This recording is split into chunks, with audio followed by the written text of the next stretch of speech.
Riot Fest 2024, 3 album plays, and the Emo Social Club is going to give you our thoughts on these 3 records. We are album reviewers now. Anthony Fantano, you can never come knock on our doorstep. Let's have a conversation. Come and knock on our door. We are reviewing the 3 records from Riot Fest. We are also giving away 2 pairs of 3-day passes to Riot Fest 2024. If you would like to enter that giveaway, it is down in the description below, wherever you're watching this, link in bio, whatever it may be.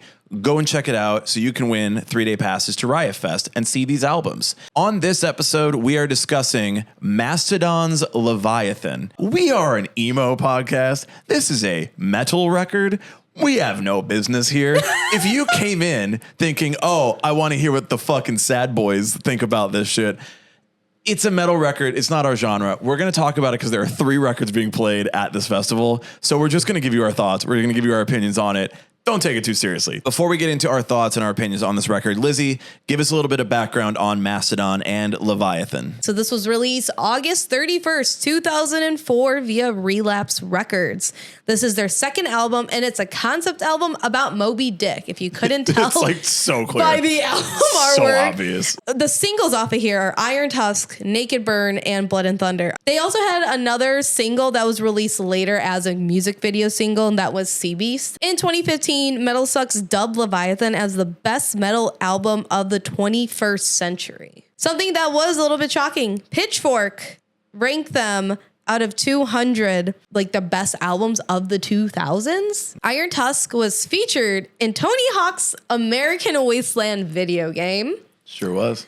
And Island was featured in Monsters University. Amazing. Fantastic. This peaked at 139 on the Billboard 200s and number 5 on the Heatseekers. Yeah. Well, before we get into our opinions on this record, make sure you're subscribed. All the information for our giveaway is down there. You got to get on it. You got to find out what we think about all these records, when we were young records, probably more records in our genre. We'll figure that out later. Yeah. But make sure you're subscribed to find out when all of that comes out and enter the giveaway. Find out if you can win. You can win. You can do it. Just enter the giveaway. Here are my thoughts on Mastodon's Leviathan.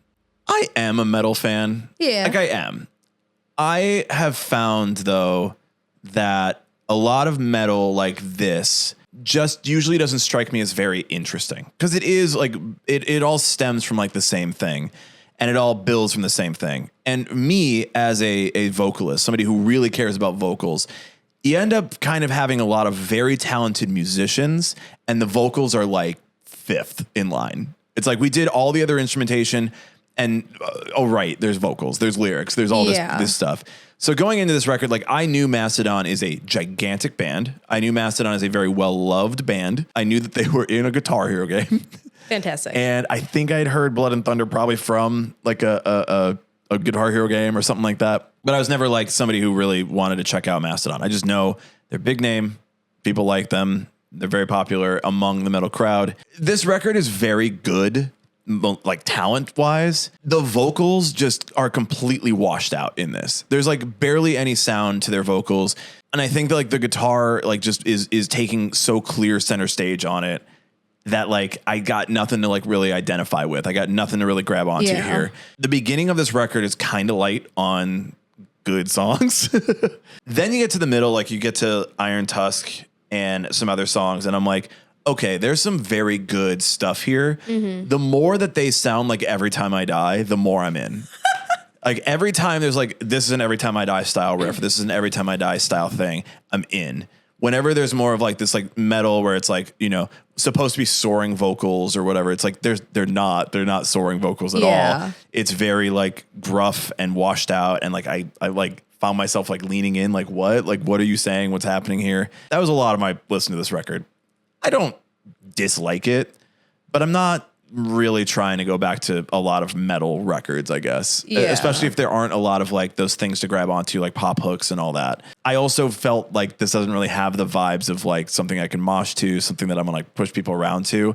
It very much to me is like an environment to go and listen and enjoy the show, enjoy the lights, enjoy whatever's happening around you, but not necessarily to be like in that pit so much. Yeah, not to be like actively engaged in it, but it's nice to sit on your little blanket on the outskirts and say, yeah, I'm vibing, I'm having a drink. Yeah. We're cool. My thoughts on Leviathan by Mastodon. I've heard of Mastodon before, and I had a lot of like metal friends in high school who did listen to it. I tried to listen to it, was not my thing. I'm not into like traditional metal like this. I do like metalcore, but this stuff just never really sounds right on my ear. It just is what it is. I've tried many of times. And listening to this, it was fine, but it did definitely give me pause a few times where I had to pause and be like, I got to get through this. Surprisingly, though, only a 46-minute record. Right. That's what I was also surprised about. Yeah. It kind of like rolled through it. Usually with metal tracks, they're 5, 6, 7, 8-minute long songs because it's very instrumentation heavy. These were very digestible, which I was really shocked about. Some of the vocals, when you do hear it, there are good melodies, but it is very heavy on these people are very talented at playing their instruments and structuring and composing. But the vocals, again, this is a concept album of Moby Dick. You can hear some of the lyricism, but it gets lost in it. And maybe if you are really into Moby Dick and you're reading it and you put this on the background and like the music overtakes you for like each chapter, maybe that works. I could see that. I could see that working. Yeah, this is my book report. Listening to this album instead of reading the book. Some of the things that stood out to me more were the singles over literally anything else on this album. I was hard pressed to find a lot of other things that really worked for my ear. I will give it credit though, because if you walk to this and you're already like feeling yourself and you're like, I'm in like a good outfit, I'm going to dominate the day. It is kind of like a badass like walking track. Yeah. Okay. And I guess one of their songs that would do that is the single Blood and Thunder. Even though it starts off as like a traditional hair metal riff, which I don't like hair metal at all. I do not like 80s metal whatsoever. It just does not hit my ear right. But it eased it in, and then it sounded like thrash Metallica. Yeah. Like their very early where they were like thrash metal, thrash punk. Yeah. That is listenable to me because it's also all these songs are shorter. It makes it more attainable to somebody who is probably a normal listener of the alt and just heavier music genre, where if you weren't super familiar into metal, you could listen to this and say, okay, I kind of get it. Blood and Thunder was probably my least favorite song on this entire record. And that's over the like fucking 8-minute Hearts Alive. I was like, dude, I did not like Blood and Thunder, man. It just sounded like shit to me. Damn. I was like, this just doesn't sound good. Mixing or whatever it is, but like I can't grab onto this song. And I get it. Like I understand like what they're trying to do, and I understand the vibe of it, but it just didn't hit me. I wasn't really feeling this record until we got to Megalodon. Okay, that's one because I also have on Megalodon here too. hits this country riff out of nowhere and then goes into the thrash metal part. Yeah. Yo, hold on. You're doing something here that tickled my brain in a way that I didn't know you could tickle on this record. And you saved that like till track 6. And I'm like, you should have done this a little bit earlier, maybe. Also, thank you for putting it on there at all, because this rules. Like Megalodon was like the one where I was like, yeah, I'm gonna put that on again. I'm gonna put that on again. I'm gonna put it on again. Okay, you can do this Every Time I Die style thing. You can do the like weird and off the wall and like more heavy moshy type stuff. Like that's when I see people like pushing around doing a circle pit too. You hit that country riff and you're like, yo, what? Excuse me? Or like, I'm about to two-step this square dance. Yeah. I think also the intro to this song sounds a lot more like a traditional emo song that we're used to too. So it kind of gave me pause. But also this was the point in the record where I would listen to it and then stop, be like, I can keep going. I think the other one that I was pretty good with was a Naked Burn, again, a single. I think the breakdown in here has a lot more modern metalcore elements, which made it more listenable for me and something that drew me in a little bit more because I'm familiar. This is a butt rock song. There definitely is like a one sound to this record, and they add a little bit and they kind of veer off in certain directions. But I like it best when they're kind of doing like just metal shit. Yeah. Like Iron Tusk was my other one where I'm like, yeah, I dig this song. Like this is a straight up metal song. This has good energy to it. Like the vibes are good. I just wish, you know, the vocals were a little bit more there, like in the metal sense of like having like really strong vocals is also part of it, would really change a lot of my opinions on this record. Mm-hmm. But at least like when they're doing like the cool, interesting stuff and when they're doing like the straight up good metal stuff, I'm like, okay, Yeah. The dumber it is or the more interesting it is when it gets when it really crushes. Because that's when you don't care. You release your inhibitions, as Natasha Bedingfield once said. Lizzie, did you have any spicy takes on this record? I think Sea Beast was a really terrible song. And this is the one where I said, oh my God, this is like listening to Atreyu all over again. Oh my God, leave Atreyu out of this. It sounded the most generic metal that if you were to go to like royaltyfreemusic.com pretty much and say, I want a metal sounding music bed, this is it. Yeah. Anyone can do it. Very unaspiring and just not good. I have this thought about concept records. Okay. Right? Interesting. Where are we going with this?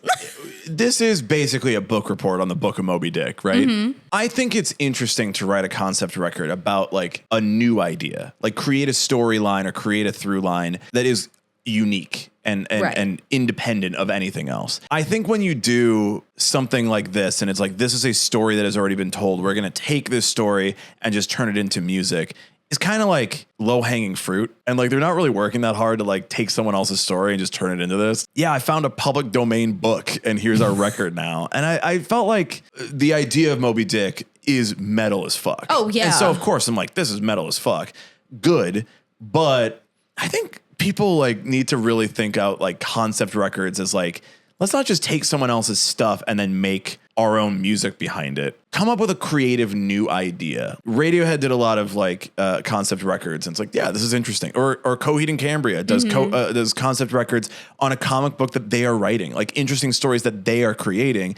And so the records have more to do with like independent ideas of Claudio Sanchez's own that like has nothing to do with like someone else's work or someone else's book. I think a lot of metal bands do this really poorly, and they just take someone else's ideas and then turn it into their own. I don't always love it. I do think Moby Dick is metal as fuck. So it was like, cool, so awesome, sense. Great. But I don't know. It's boring. I mean, I guess I get it. Especially during the early 2000s, I didn't see a lot of bands really being that creative to create their own background story. So during that time, they're probably like, yeah, like we love literary novels. Let's do it. And I'm sure that there's a bunch of other bands that have done that and will continue to do it. It's either you have to pick a lane. Are you going to basically make a soundtrack to this book and this concept? Or are you going to take different themes derived from it and turn it into something more that is just expanding upon the elements that are here in the book, whether that's the emotion, the vibes, just what do you envision in your brain to be happening in real life? Make it a little bit more deeper. Yep. Those are our thoughts on this record, Leviathan by Mastodon. There's one last question we have to answer. Do we recommend seeing this album in full at Riot Fest 2024? I think there's going to be a very good show around this. Yeah. Again, you can just go and vibe out. It's not it is kind of a turn your brain off situation when you're hearing a metal band like this. The talent is there. The artistry is there. I'm assuming there's going to be a phenomenal light show and like it's going to be a good time. I don't think I have any conflicts during this, so it might be something that I just go and watch and just enjoy it and for what it is. I don't really think too much about it. I'm not revisiting this record, most likely. I would put maybe Megalodon on a playlist, like a metal playlist, if I had one. Yeah. But I'm probably not revisiting this record anytime soon, generally. I would watch part of it. I won't watch the whole thing. I want to hear that country-ass riff, though. You just want to hear that breakdown and be like, country-ass riff, yeah. Yeah. I think if you're a metalhead, you're going to go and see this regardless. I personally will not be. It is just not my vibe unless I'm meeting up with friends and they're hellbent on watching this and I have nowhere else to go. I'll go sit in the field. I'll drink a hard Celsius and call it a night. But this is just not my vibe whatsoever. I would much rather see another band that is maybe more punk driven, emo or anything like that, rather than this type of music, honestly. But if you're into it or you just want to like get really high and vibe, I think you'll have a good time at this set. If your beard is a certain level of thickness, you're definitely going to be at this set. Yeah. So that's it. That's where we'll be at Riot Fest 2024 when this album is being played. Make sure that you are in our comments. Make sure that you are in our subscriptions. And make sure you are in the description below or wherever you're watching this in order to enter the giveaway so that you are able to also see this record at Riot Fest 2024.